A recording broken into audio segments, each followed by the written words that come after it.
Welcome to Crushing Kayfabe. My name is Jason Garish. Thank you for tuning in. Not a whole lot going on, so it's probably going to be a real quick show. But last night was Backlash from WrestleMania Backlash, or whatever you want to call it.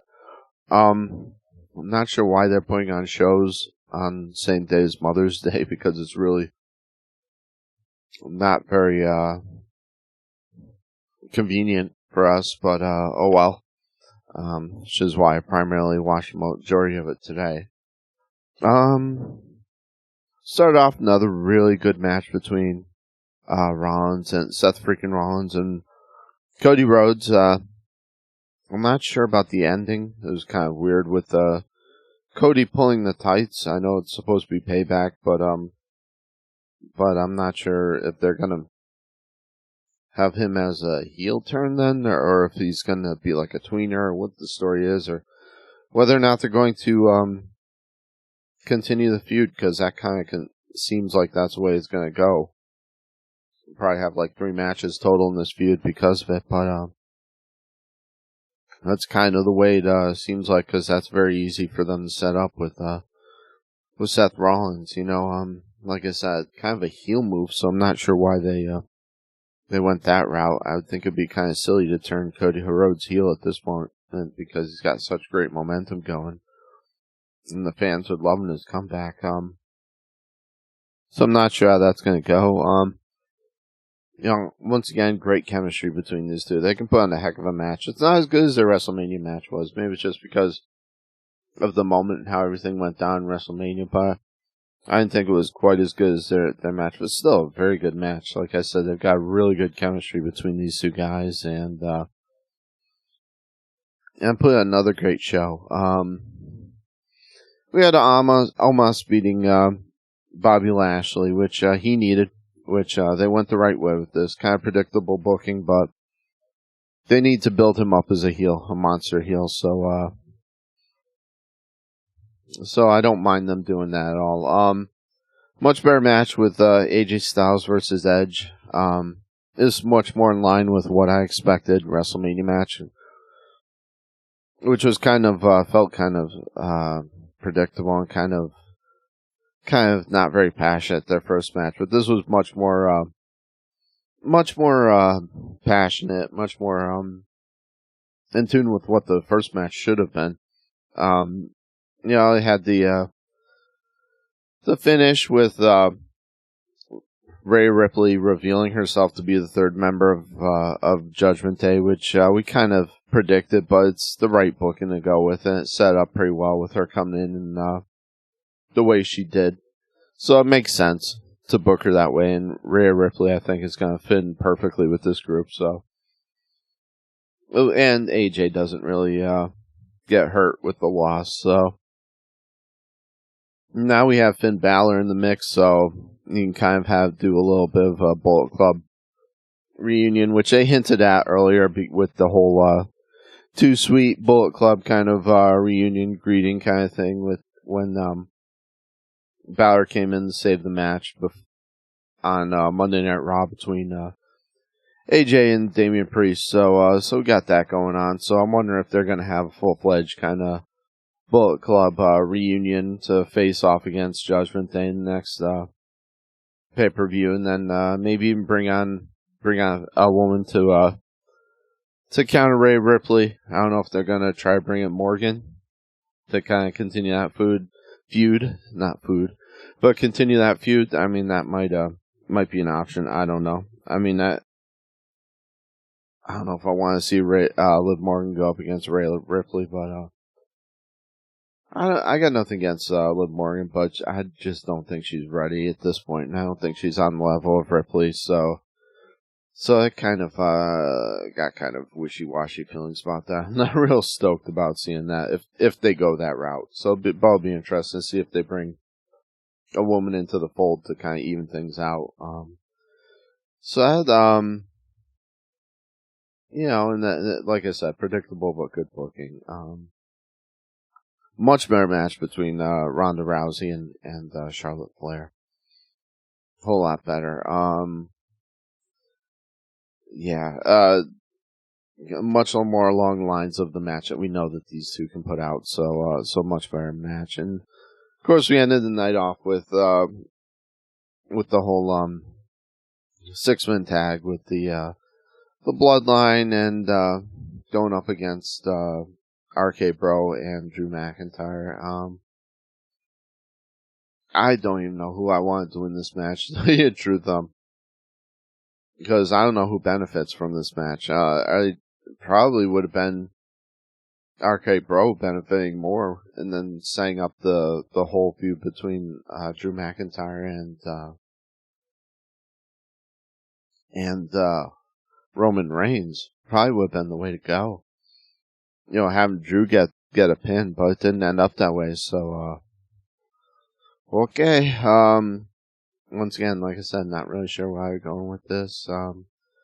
But it's kind of a wasted match in my opinion. But it wasn't a bad match. Just didn't really. I don't think it progressed things storyline wise all that much. But whereas everything else did, all in all, pretty good pay per view. WWE is improving. They still got a long way to go. Not sure I agree with how they're doing the whole Judgment Day thing. I think this whole clique, this whole thing should be I should say this whole group of wrestlers should be brought along a different way. Should be much darker. I'm thinking, to go along kind of with the intro, because the intro is amazing. Edge's new intro with the whole Judgment Day is great. I love it, but this faction I think needs to get much more serious and much darker, I should say. Because the whole thing with the lights and all this, it doesn't really coincide with the promos that Edge is cutting. He's kind of doing this weird in between with the rated R superstar of the old days and whatnot. So it's a little weird, but I hope they tweak that a little bit, and it'll be a good faction, especially since bringing Rhea Ripley in, which pretty much everybody saw coming, but still it was a welcome addition. I think she fits great into that fold, so that all works out great. We had a few things going down in AEW. Jeff Hardy advances, qualifies for the Owen Hart tournament. Another great victory. They just continue building Wardlow to the moon and back versus Morrison, formerly known as Big Cass. Great way to advance Wardlow, and great way to build him up, putting him up against some bigger guys and pretty much squashing them. This was a much more competitive match. The last two, Archer and this, were more competitive, but still, Wardlow is looking really impressive in these, and I still love the entrance with him coming in with the handcuffs, being escorted by security. I think this is great, and it's going to set up a really good eventual match between him and MJF. It was kind of neat seeing Morrison back. It was fun hearing the Enzo chants. We want Enzo. No, we don't want Enzo. No, we don't, I should say. So it was kind of funny. It was kind of fun. But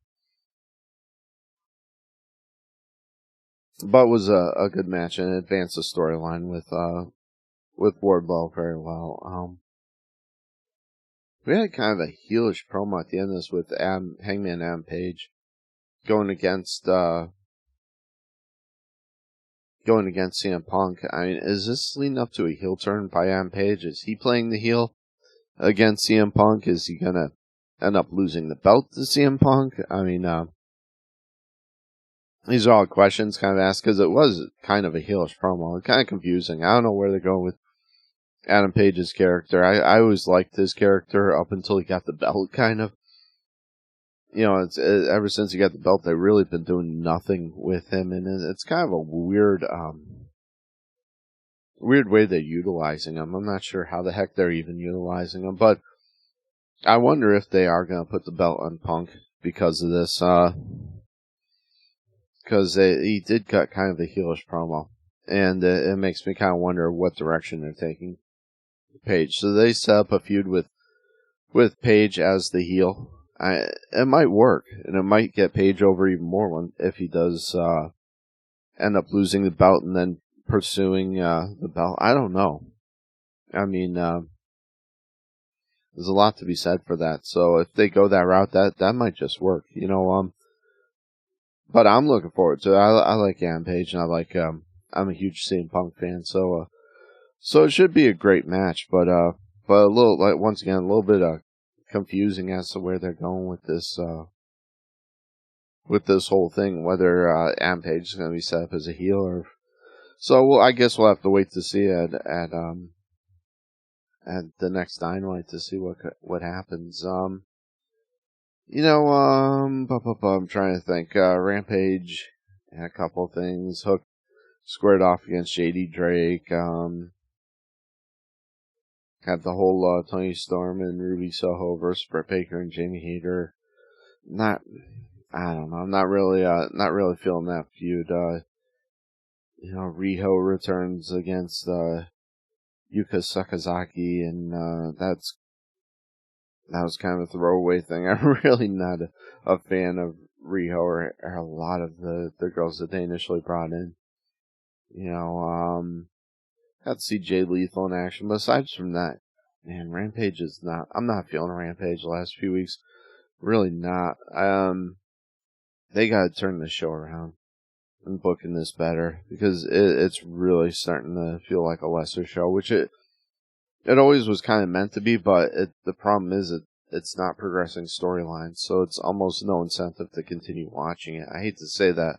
I could almost not watch it and still know from Dynamite the continuing storylines. I hate this because that's kind of the way SmackDown feels to me right now. I'm not watching SmackDown because I feel like I'm getting everything from Monday Night Raw and getting everything I need as far as plot lines to do that. So it's almost like they're not the both federations are not really giving me all that incentive to reach their B, or to watch their B shows, I should say. They need to kind of turn that around, because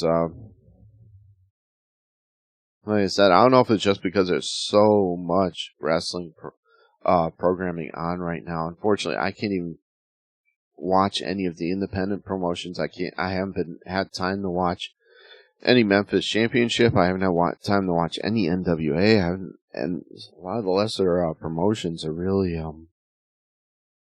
I'm not having time to watch them, unfortunately, because there's just so much programming on from the major federations that's not allowing me time to watch what I'd really want to watch. And like I mentioned, I really enjoyed those promotions, but there's just not enough time in the week to catch up with them. There's not enough time in the week for the major promotions. I can't watch all of AEW stuff. I haven't watched Elevation or Dark in ages, because it's just too much going on for me to sit and watch that stuff. It was one thing during the pandemic, when there was a lot more downtime. Granted, when I'm still in the pandemic, but whatever. To kind of, you could binge watch things. Now it's just with work and with family, it's not allowable, unfortunately. So they've got to tighten some stuff up or figure out what to do.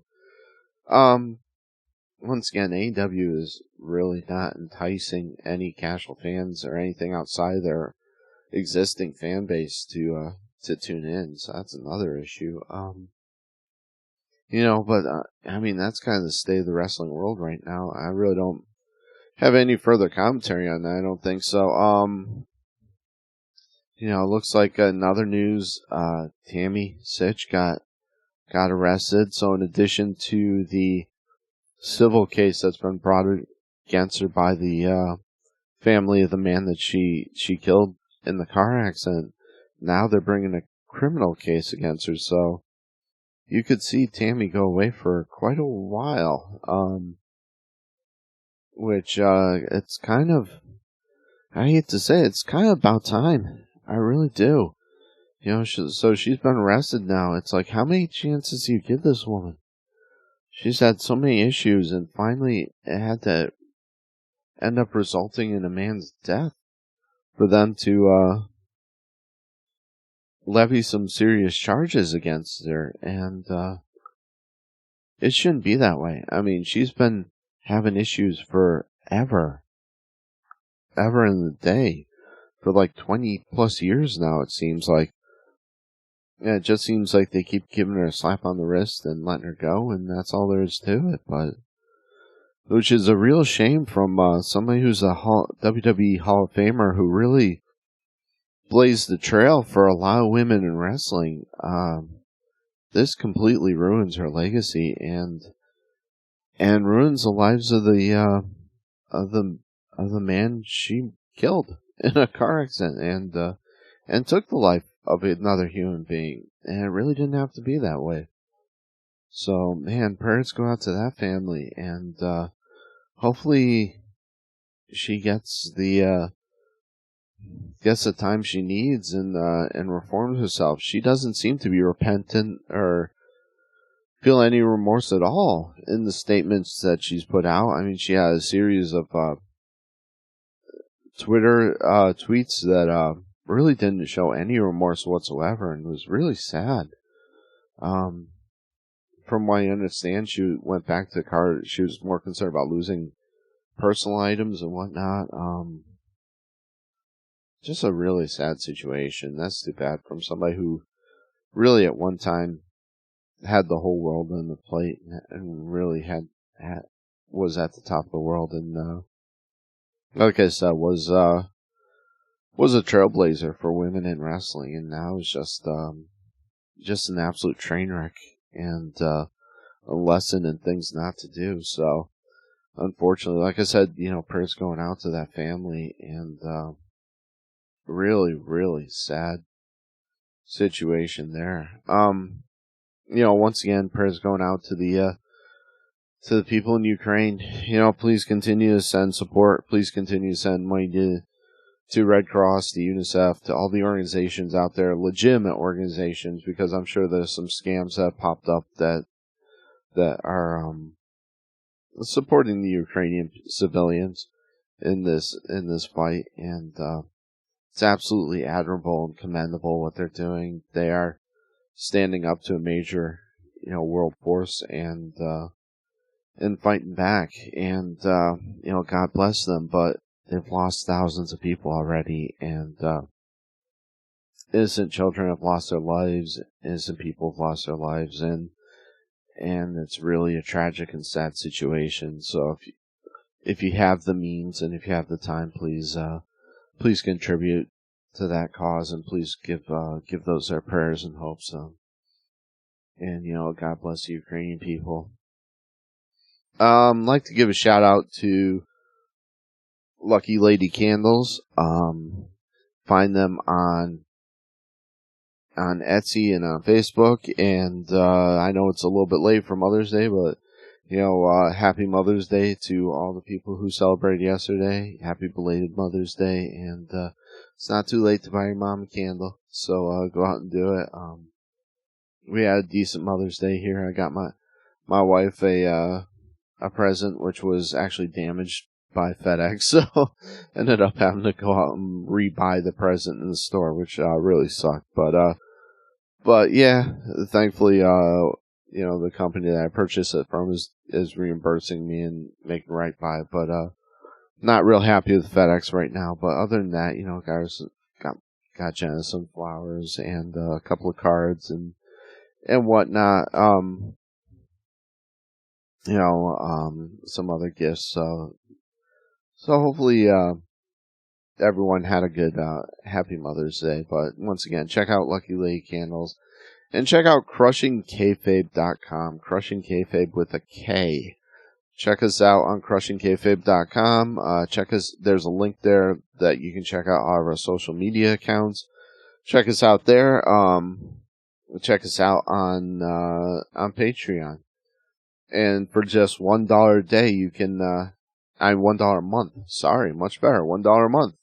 You can subscribe to the channel and get all the audio ad-free, and any any additional promotions that we run in the future, any additional freebies and not freebies, but additional promotions we'll run in the future, we'll be running on that. So yeah, if you any add-ons and whatnot, extras will be featured on Patreon.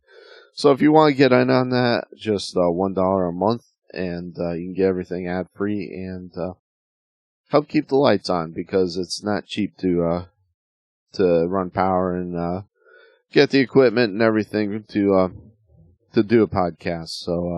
So help us out there. Check out patreon.com, become a patron, and while you're at it, go to if you're in the West Tennessee area, go to Now and Then Flea Market and check them out in downtown Trenton. Can't miss them. They're right in the square, and check them out. You can get some my CDs. You can get some handmade items. You can get some used items. You can get some new items. Get some really good stuff. But yeah, check them out. Right in downtown Trenton. I'm just trying to.